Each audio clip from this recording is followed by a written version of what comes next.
sont le rap, le DJing, le breakdance et le graffiti. Et le graffiti est le premier de ces piliers du hip-hop.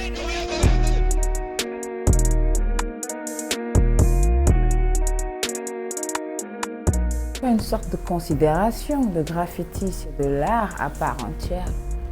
Donc c'est de l'art qui découle d'une culture à part entière, qui est composée de différents piliers fondamentaux que sont le rap, le DJing, le breakdance et le graffiti.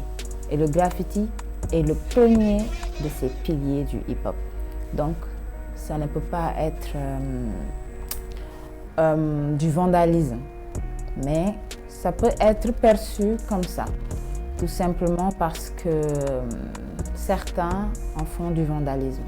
Mais de notre point de vue, de notre travail, de notre passion, de ce que nous faisons depuis des années, le graffiti est cet art qui nous fait vivre et que nous essayons aussi de faire vivre.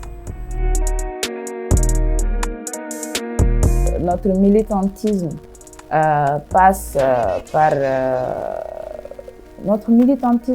par toutes ces choses que nous faisons, que nous savons faire. C'est-à-dire qu'on sait faire du graffiti, on sait tenir des sprays, on sait peindre, on sait dessiner, on sait représenter des idées, des idéologies sur des grandes surfaces très visibles un peu par tous.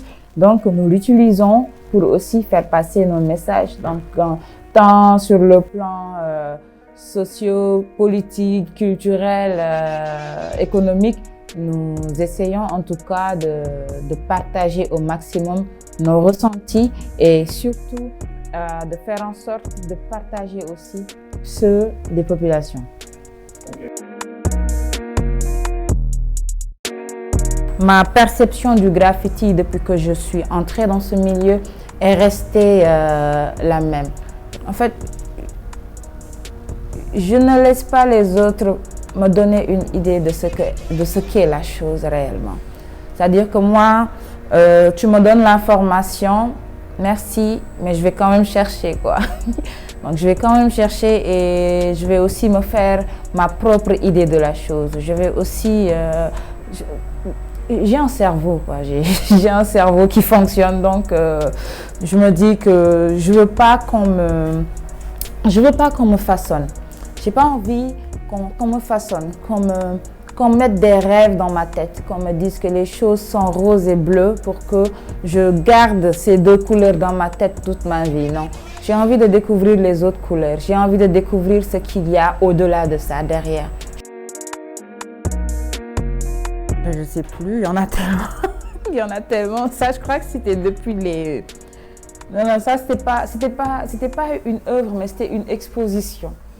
C'était une exposition, c'était ma première exposition en solo, intitulée First Lady, Retour vers le futur.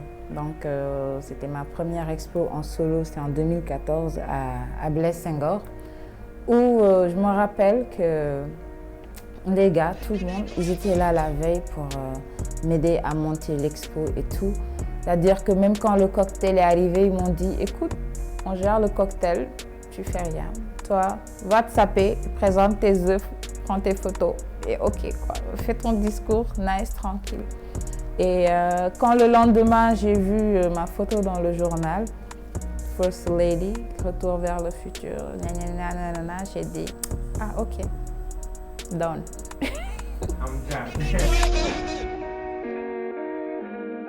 Je ne dirai pas. Non, je ne le dirai pas. Je vais rêver d'un autre mur et je vais dire. Pour moi, c'est juste d'avoir un support. C'est juste d'avoir un support qui soit fixe ou mobile. Pour moi, que ce soit un support, quoi. Et qui soit accessible et visible par tous. Oui, la féminité de Zemix apparaît parfois non. Jusque parfois je me réveille genre ah, j'ai envie de mettre des paillettes et des fleurs et je le fais. Et parfois, en fait, c'est une question de feeling et de mood. Parfois, on se réveille, on voit bleu, on fait bleu. On se réveille, on voit vert, on fait vert. C'est juste ça. C'est un feeling artistique qui est là. Après, bon, il y a des fois où c'est plus sur des tons roses et orange, c'est plus sur des tons qui sont beaucoup plus utilisés par les femmes, ou bien beaucoup plus aimés par les femmes, mais ouais, c'est ça. C'est une question de mood, de feeling et ouais.